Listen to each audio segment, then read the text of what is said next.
Niligutan, your witness. Hindi po ba at this particular moment, you cannot show any document at this moment, ma'am. I'm narrowing the question, Your Honors.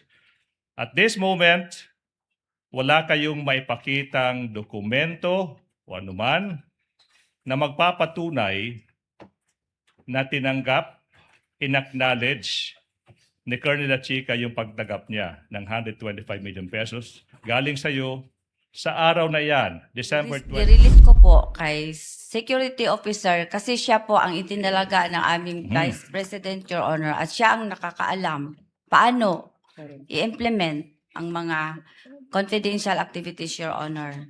There you go again. Now, for the first quarter ng 2023, wala ka ring maipakitang any acknowledgement receipt, any document ngayon na magpapatunay na tinanggap ni Colonel Lachica yung 125 million pesos cash galing sa iyo for the first quarter of 2023. Okay? If we sum that up, it totals a whopping 75 million pesos para sa supplies, provision of medical and food aid. 75 million pesos. Tanong, ikaw ba ay in possession ng isang single official receipt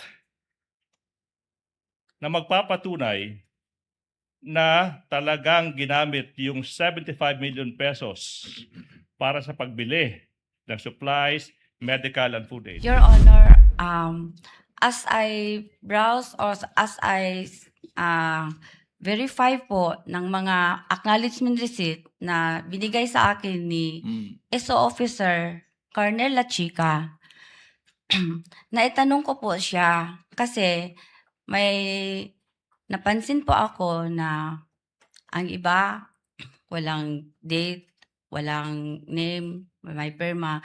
Ang sagot naman sa akin ni SO Officer, Ma'am Gina, kung ano man ang binigay ko sa iyo na mga dokumento, yun na yun. Sensitive information po, Ma'am Gina. At saka confidential po ito.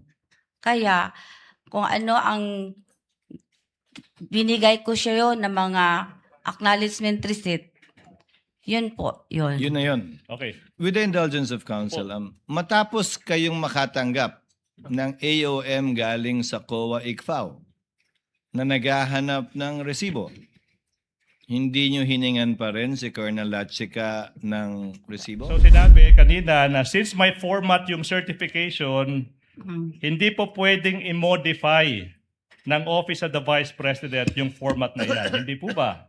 Opo. Opo. Pero ma'am, hindi po ba required, at least naman lang ma'am, common sense naman lang, na kung sa tingin mo, hindi tama yung nakasulat sa certification, hindi mo pipirmahan ng joint circular. Okay, do we have that? Please show that. While it is being shown, babasahin ko for the public to understand. Trabaho ng isang opisina, head of agency, no?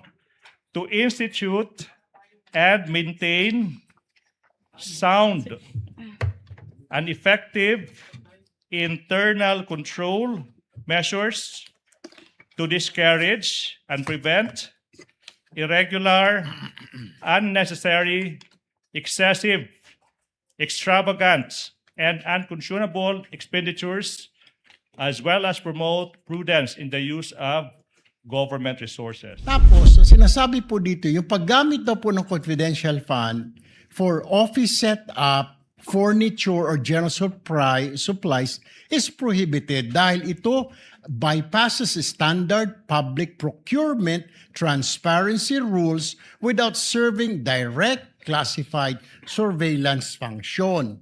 Kahit na po ito gagamitin para sa intelligence surveillance operations, hindi po pwede dahil yung mga upuan, tables po yan,